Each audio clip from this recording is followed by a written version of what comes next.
Her silence doesn't hurt because she left. It hurts because it forces him to face the parts of himself he spent years running from. If that already feels uncomfortably close, don't look away, because what follows may change how you see love forever. Her silence doesn't hurt because she left. It hurts because it forces him to face the parts of himself he spent years running from. A man who stops chasing her is not simply a man who has walked away. He is a man standing on the edge of an inner cliff, staring down into a chasm carved by years of longing, rejection, and the unspoken question, am I enough without her? Have you noticed how silence grows louder the longer you wait for an answer? At first, the withdrawal feels like freedom. He convinces himself that he's reclaiming power, stepping back, taking control. But the psyche is not so easily fooled. Deep within, an older story begins to stir, one that has been waiting for this exact moment to awaken. Every man, whether he admits it or not, carries an archetypal wound, a fracture in the soul where the mother's gaze once was. If she was warm and steady, the fracture may be small, hidden beneath years of confidence. But if she was absent, unpredictable, or conditional in her love, the wound gapes wide, swallowing every future connection into its depths. And the woman he chased, she became the symbol of what he never truly received. Her affection wasn't just affection, it was proof that he mattered, proof that he existed. When she withdraws, she does not just leave, she tears the proof from his hands. Isn't it strange that what hurts most is not what she said, but what she didn't? The man who stops chasing her thinks he is ending a pursuit. In truth, he is interrupting a ritual, the ancient dance between his hunger and her withholding. Without the chase, there is no distraction from the silence. And without the silence, there is no excuse to avoid himself. This is where the shadow enters. The shadow is not the villain of the story. It is the part of the man that has been exiled, denied, and shamed into hiding. It holds all the parts of him that were deemed unworthy by parents, by lovers, by himself. And when he stops running toward her, he runs directly into it. Do you see why so many men can't stop chasing? Because to stop is to feel, and to feel is to remember. The man begins to notice the quiet weight pressing against his ribs. It's not her absence, it's his own presence, a presence he has never sat with long enough to understand.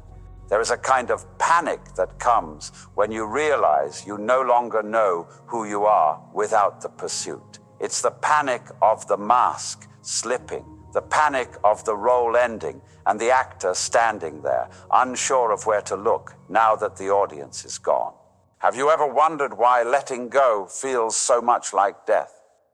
It is because something is dying, the part of him that depended on her attention for its survival. And the ego will fight to keep it alive, whispering reasons to turn back, to send the message, to reignite the chase. But if the man resists, if he stays in the stillness just a little longer, something else begins to happen. The silence stops being an enemy. It starts to become a teacher. In the beginning, the lessons are cruel. He sees the pettiness of his own manipulations, the way he performed to be chosen, the times he silenced his own truth just to avoid losing her. And isn't it brutal to realize you didn't lose her? You lost yourself long before she walked away. This is where most men turn back. They can't stand the weight of that truth, so they run to the next woman, the next distraction, the next illusion of completion. But the man who stays, the man who can hold the ache without rushing to erase it, begins a different journey. One that will cost him everything he thought he knew about love. Silence, once merely uncomfortable, begins to change shape. It becomes a weight in the chest, a heaviness in the limbs, a strange fog in the mind. And here's the danger. If a man does not understand what's happening, he will call it boredom, or worse, he will call it freedom and mistake numbness for peace. Have you noticed how the quietest moments can feel the most violent? The man who has stopped chasing her begins to hear things he never wanted to hear. The echo of old arguments that never happened out loud. The imagined sound of her laughter with someone else. The endless replay of her last look before she turned away. This is not madness, this is memory sharpened by absence. Carl Jung once wrote that until you make the unconscious conscious, it will direct your life and you will call it fate. And here, in the suffocating stillness, the unconscious steps forward. The woman was never just a woman. She was the mirror of his hidden needs, the embodiment of his unloved self. When he chased her, he was not chasing her. He was chasing the version of himself that would finally feel whole. Isn't it strange how love can feel like home, even when it's built entirely on longing? In the shadow, this longing mutates. It takes on other forms. Anger, shame, contempt, even a twisted pride that he walked away. But these are masks, and the shadow wears them well. And here's the part most men miss. The shadow doesn't just contain pain, it contains power.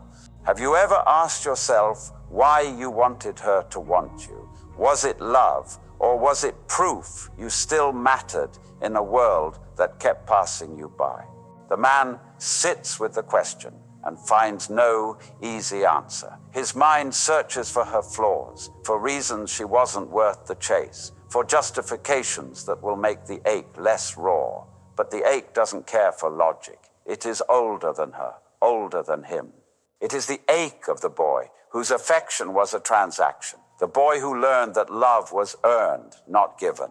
And now, in the woman's absence, the boy rises in the man's chest. His voice is small, but insistent. Why am I not enough? This is where the descent deepens. To face this boy, to meet his eyes without turning away, is to risk dismantling the entire structure of identity. Because every man's identity is built, at least in part, around the way he believes love works. And isn't it brutal to realize you've been chasing women the way a starving man chases scraps, believing they were feasts? The shadow does not let him escape quickly. It shows him patterns, the same arguments with different faces, the same jealousy in new relationships, the same desperate need for reassurance dressed up as romance. And now, without the chase, these patterns stand naked in the light. Have you noticed how patterns are easier to forgive in others than in yourself? This is where the temptation comes. The phone is just an arm's reach away. One message could end the silence. One breadcrumb of affection from her could make this unbearable clarity vanish. But the man doesn't move, not because he is strong, but because he knows somewhere deep that returning to her now would not be love. It would be surrender to the same old wound. And then slowly a new question forms. What if the silence isn't the punishment? What if it's the cure? The shadow stirs. It doesn't like this question. It prefers the man to stay restless, grasping, addicted to motion, because a man who can be still is a man who can see. And the shadow knows. Once he truly sees, it loses its power over him. The man stands. He doesn't yet know what's beyond the door, but he knows this. Chasing her was never about her. It was about what he thought her gaze could fix. And now, for the first time, he wonders if the only gaze he's been needing is his own. But silence has another face, one he hasn't met yet.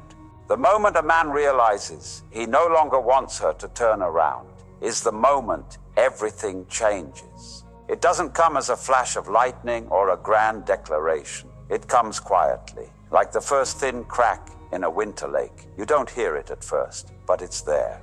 Have you noticed how the deepest transformations happen without anyone else noticing? He wakes one morning and the air feels different. The silence that once felt suffocating now feels spacious. The ache is still there, but it no longer drags him under. Instead, it hovers, almost curious about his next move.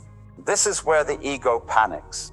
The ego is built on identity, and identity is built on repetition. The old story of the man who wasn't chosen has been repeated so many times that it feels like truth. And now the man is stepping outside that story. The ego doesn't like that. It whispers, she'll forget you. You'll never feel this alive again. You need her to see who you've become. Isn't it strange how the ego frames absence as danger, but presence as salvation? This is the turning point. The man begins to notice the difference between wanting her and wanting himself. The first is desperation. The second is liberation. Carl Jung called this individuation, the process of becoming who you truly are, separate from the masks you've worn to be loved. It is not about rejection or pride. It is about returning to the self that existed before the wound demanded performance. Have you ever wondered how much of your life has been shaped by trying to prove your worth to someone who isn't even watching?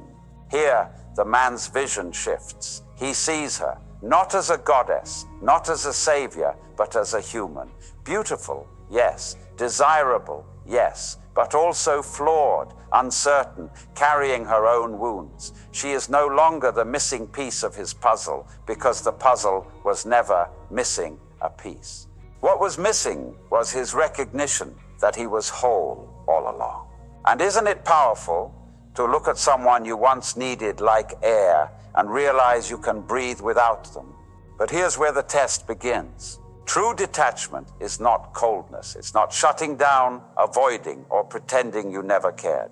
True detachment is the ability to stand in front of what you once desired most and feel no pull to reach for it. And the test will always come. Sometimes it's a text at midnight. Sometimes it's seeing her smile in someone else's arms. Sometimes it's nothing at all, just the whisper of memory reminding you how it felt to be chosen. The man feels the temptation rise. His body remembers the chase. His mind remembers the drama. But his soul, now quieter, now steadier, remembers the silence that saved him. Have you noticed how letting go isn't one moment but many? He lets go again and again and again. Not because he's numb, but because he finally understands. The only love worth keeping is the love that asks for nothing in return. And that includes self-love. If you've ever felt this kind of silence, you're not alone. Tell me in the comments how you faced it. The man's steps are lighter now. He no longer walks toward her, but he doesn't walk away in bitterness either. His path is his own. But the journey isn't over, because after the turning point comes the most dangerous phase, the temptation to replace her with another and call it healing. Rebirth does not arrive with fireworks. It arrives in the way sunlight slips into a room you didn't realize had windows. The man wakes one morning and notices that the silence is no longer something to survive. It's something to savor. The air feels clean. The weight in his chest has thinned. Even his reflection seems different. Not because his face has changed, but because his eyes finally look back without flinching. Have you noticed how peace feels so unnatural at first? You almost mistake it for emptiness. In this stillness, he no longer needs her to return. He doesn't need to prove she was wrong to let him go. He doesn't even need an answer to why it ended the way it did. Because the moment you stop needing closure from another is the moment you open the door to your own. Here is the quiet truth. Chasing her was never about her. It was about trying to fill the space where he had abandoned himself. And when he stopped running, that space stopped being a wound and became a home.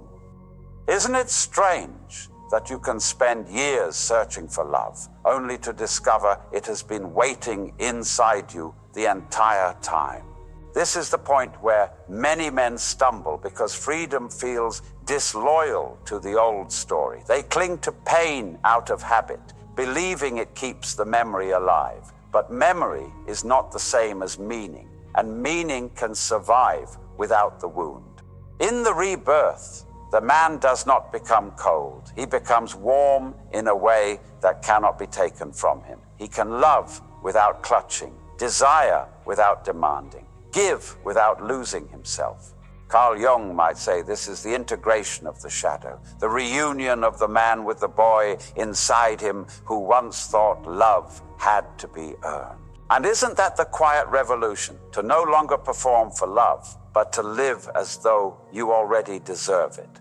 The man moves differently now, not with the restless steps of a hunter, but with the grounded presence of someone who knows he is already home. He can meet her eyes, or any woman's, without the silent plea, "Choose me," because he has already chosen himself. Have you noticed how the people who stop chasing often end up being the ones others chase?